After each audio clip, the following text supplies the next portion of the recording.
ایک بزرگ فرماتے تھے اگر کسی کو تم برائی میں بھی دیکھو تو یہ سوچو ہو سکتا ہے اس کی زندگی کی آخری برائی ہو پھر وہ توبہ کر لے، اور میری زندگی کی ہو سکتا ہے یہ آخری نیکی ہو، مجھ سے کوئی گناہ سرزد ہو جائے۔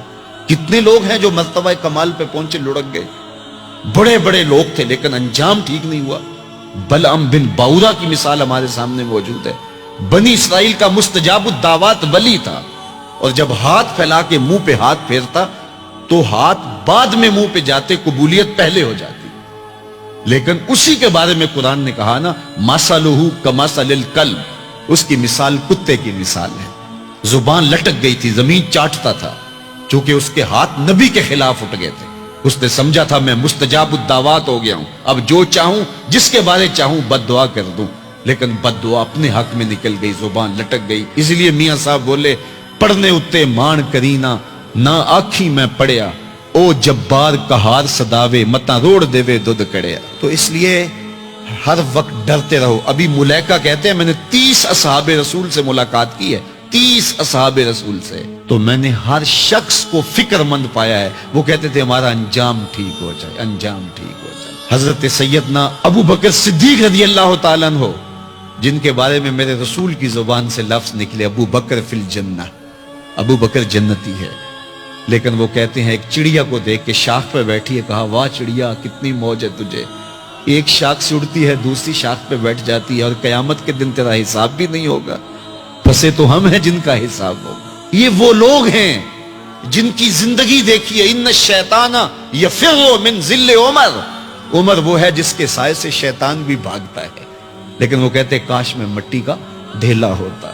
اللہ اکبر، یہ وہ لوگ ہیں جن کی زندگیاں تقوی سے عبارت تھی، اور اللہ کی خشیت جن کے سینوں کا نور تھا اور باطن کا سرور تھا۔ ہمارے بہت سارے معاملے اور بہت ساری خرابیوں کی جڑ یہ ہے کہ ہم نے اس دنیا کو اوڑھنا بچھونا بنا لیا۔ ایسے اس دنیا میں ہم زندگی گزار رہے ہیں جس طرح ہم نے اس دنیا سے کبھی جانا ہی نہ ہو۔ اس لیے دنیا کی بے رغبتی، دنیا کی بے رغبتی کا مطلب یہ نہیں ہے کہ ترک دنیا کیا جائے۔ اس پر صوفیاء نے جو بات کہی وہ بہت خوبصورت کہی۔ وہ کہتے ہیں کہ دنیا کے اندر ایسے رہو جس طرح کشتی پانی میں رہتی ہے، کہ کشتی پانی میں رہتی بھی ہے لیکن پانی کو اپنے اندر آنے بھی نہیں دیتی۔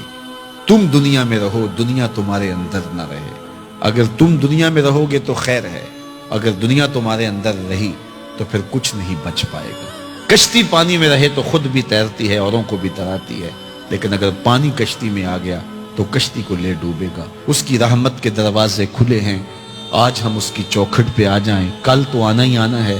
پھر جو کفن میں منہ چھپا چھپا کے آتے پھریں گے، کیا اچھا ہو کہ خود کھلے منہ سے اس کی رحمت کے دروازوں پہ آ جائیں۔ اس کی رحمتیں آواز دے رہی ہیں، یا ایھا الانسان، او بھاگنے والے انسان، او نسیان کے پتلے، او بھولے ہوئے، او بھٹکے ہوئے، راستہ چھوڑ کے جانے والے، مالک کی رحمت کی آغوش کو ترک کر دینے والے، آجا پلٹ کے، ما غرک بربک الکریم، آجا تیرا رب بڑا ہی کریم ہے۔ قبل اس سے وہ ماننے سے انکار کر دے، توبہ کا دروازہ بند ہو جائے، سورج مغرب سے طلوع ہو جائے، پھر بندہ ہاتھ کاٹے۔ کسی نے چیخ چیخ کے مجھے کہا تھا، کوئی رو رو کے ترلے منتیں کر کے مجھے کہتا تھا، میں اس کی بات کو نہ سنا، کاش کہ اس کی پکار کو سن لیا ہوتا، اس کی آواز پہ لبیک کہہ دیا ہوتا، اور میں اس کے ساتھ چل پڑتا، اور وہ مجھے انگلی تھام کر محمد عربی کی چوکھٹ پہ پہنچا دیتا، تو آج یہ رسوائیاں میرا مقدر نہ ہوتی۔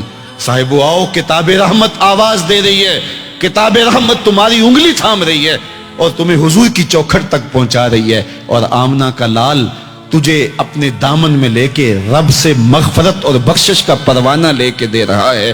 مجرم ہو تو منہ اشکوں سے دھوتے چلے آؤ، آؤ در تواب پہ روتے چلے آؤ، قرآن میں مذکور ہے بخشش کا طریقہ، سرکار کی دہلیز سے ہوتے چلے آؤ۔ آؤ، تھوڑی سی زندگی باقی ہے، بہت زندگی کاٹ چکی، آوارگی میں کاٹ دی، اور گناہوں میں کاٹ دی، منمانیوں میں کاٹ دی، خواہشات نفس میں کاٹ دی۔ آئیے ابھی سے اپنے اندر کو تبدیل کر لیجئے، اپنے احوال کی تبدیلی کا عزم مصمم کر لیجئے۔